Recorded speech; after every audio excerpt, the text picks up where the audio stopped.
अभी Magadh cancer centre खुल गया यहाँ पर। मैं तो डॉक्टर शर्मा से यह आग्रह करूंगा कि इस पूरे इलाके में कैंसर का इलाज तो आप करिएगा, अवेयरनेस के लिए टीम भेजिए। को लेके जो है कि यह इंस्टीट्यूट स्टार्ट किया गया है और आज की तारीख में यदि आप यहाँ पटना जिला में जहाँ पे आप हैं, इसके चारों तरफ हर गांव में जो है कि पेशेंट हैं, बिहार के हर डिस्ट्रिक्ट से पेशेंट हैं, झारखंड, यूपी, उत्तर प्रदेश से पेशेंट हैं, मध्य प्रदेश, इवन जो कुछ पेशेंट हैं हमारे महाराष्ट्र से पेशेंट हैं, उसके अलावा नेपाल से पेशेंट आ रहे हैं, बांग्लादेश, म्यांमार से भी पेशेंट हैं। म्यांमार से भी लोग आते हैं यहाँ पे कीमोथेरापी लेने के लिए। नमस्कार, आप देख रहे हैं न्यूज़ फॉर नेशन। आपके साथ मैं हूँ राजनंदिनी। काफ़ी गंभीर बीमारी होती है जिसका बहुत ही कम जगहों पर इलाज होता है। मैं बात कर रही हूँ कैंसर की।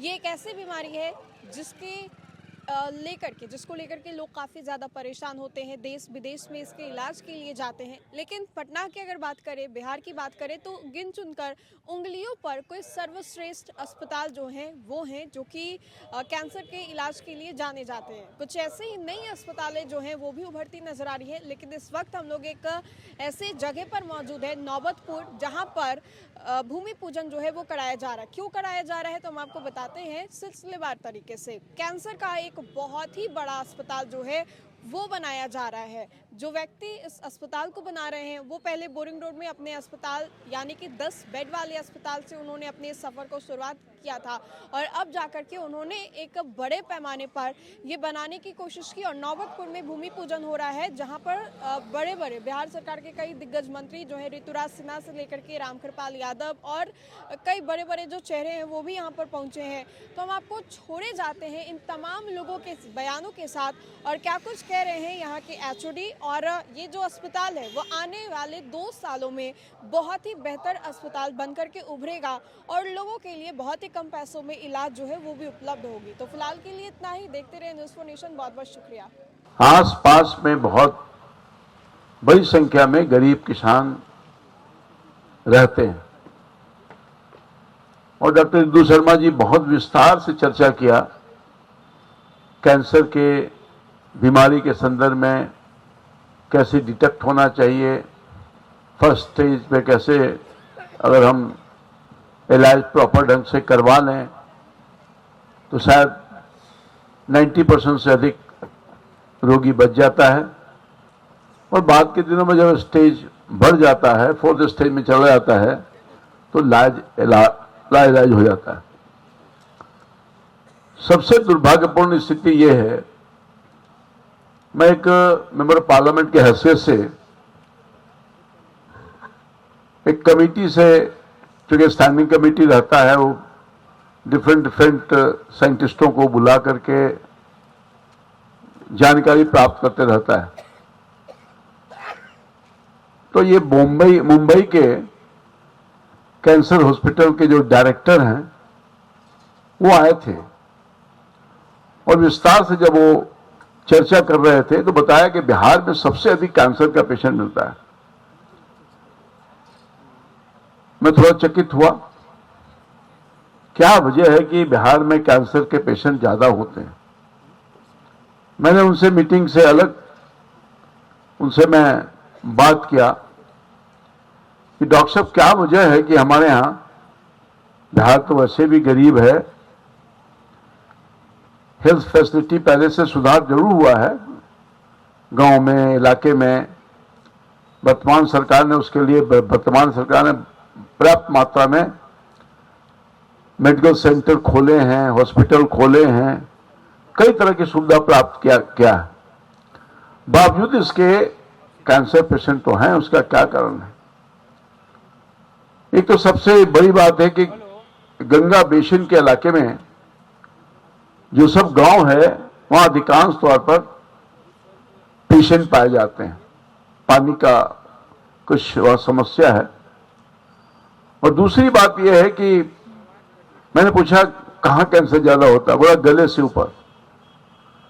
तो उन्होंने कहा कि गले से ऊपर इसलिए कैंसर होता है कि सबसे बड़ी बात है कि हम तंबाकू बहुत ज्यादा इस्तेमाल करते हैं। बिहार के लोग खैनी खाते हैं, सिगरेट पीते हैं, बीड़ी पीते हैं, पान खाते हैं, इत्यादि इत्यादि। इसलिए यहाँ कैंसर के पेशेंट अधिक मात्रा में पाए जाते हैं। तो अवेयरनेस जगाने की जरूरत है, जो सर्वथा अभाव है। अभी मगध कैंसर सेंटर खुल गया यहाँ पर। मैं तो डॉक्टर शर्मा से यह आग्रह करूंगा कि इस पूरे इलाके में कैंसर का इलाज तो आप करिएगा, अवेयरनेस के लिए टीम भेजिए और सामूहिक तौर पर लोगों को अवेयर करिए कि भाई आप इन वजहों से आप कैंसर के पेशेंट हो जाते हैं, और कितना कैंसर के पेशेंट को दर्द होता है। मैंने अपने आंखों से कई पेशेंट को देखा है। कैंसर को ट्रीट करते हैं स्टेज 1 में तो 5 ईयर सर्वाइवल जो है होता है 95 to 100%। लेकिन यदि उसी को आप स्टेज 4 में ट्रीट करते हैं तो 5 ईयर सर्वाइवल 15 से 20% होता है। और यह जो है कि स्टेज 1 to 4 जाने में जस्ट केवल समय लगता है 3 से 6 महीना। और आप देखेंगे कि डेटा है, किसी भी अपने राज्य के किसी भी हॉस्पिटल का आप पता कर लें तो वहाँ जब पेशेंट रजिस्टर होता है और जब उसका ट्रीटमेंट स्टार्ट होता है तो उसमें कम से कम 2 से 3 महीना लगता है, इसमें कोई डाउट नहीं है ट्रीटमेंट स्टार्ट होने में। और उसी में होता है कि स्टेज माइग्रेशन। अपने इंस्टीट्यूट में मैंने प्रोटोकॉल बनाया है कि यदि पेशेंट आ जाता है तो सेम डे उसका ट्रीटमेंट स्टार्ट होगा, और उसमें हम लोग सफल भी रहे हैं। 90% पेशेंट को हम लोग सेम डे ट्रीटमेंट स्टार्ट करते हैं जिस दिन उसका रजिस्ट्रेशन होता है। 10% पेशेंट जिनका कुछ जांच नहीं हुआ है, बायोप्सी का रिपोर्ट है, और बायोप्सी यदि आज भी यदि हो रहा है तो उसका भी रिपोर्ट 4 से 5 दिन में आता है, और उसको हम लोग विदिन 6 डेज जो है उसका ट्रीटमेंट हम लोग शुरू कर देते हैं।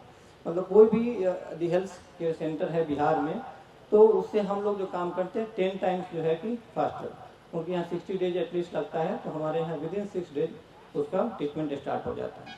और इसी विजन को लेके जो है कि यह इंस्टीट्यूट स्टार्ट किया गया है। और आज की तारीख में यदि आप यहाँ पटना जिला में हैं जहाँ पे आप हैं, इसके चारों तरफ हर गांव में जो है कि पेशेंट हैं, बिहार के हर डिस्ट्रिक्ट से पेशेंट हैं, झारखंड, यूपी, उत्तर प्रदेश से पेशेंट हैं, मध्य प्रदेश, इवन जो कुछ पेशेंट हैं हमारे महाराष्ट्र से पेशेंट हैं। उसके अलावा नेपाल से पेशेंट आ रहे हैं, बांग्लादेश, म्यांमार से भी पेशेंट हैं। म्यांमार से भी लोग आते हैं यहाँ पे कीमोथेरापी लेने के लिए। बिहार में जो है कि एक बहुत ही बड़ा जो है कि हम लोग के पास अपॉर्चुनिटी है, यदि हम लोग चाहें तो इसको हेल्थ टूरिज्म के लिए जो है कि डेवलप कर सकते हैं।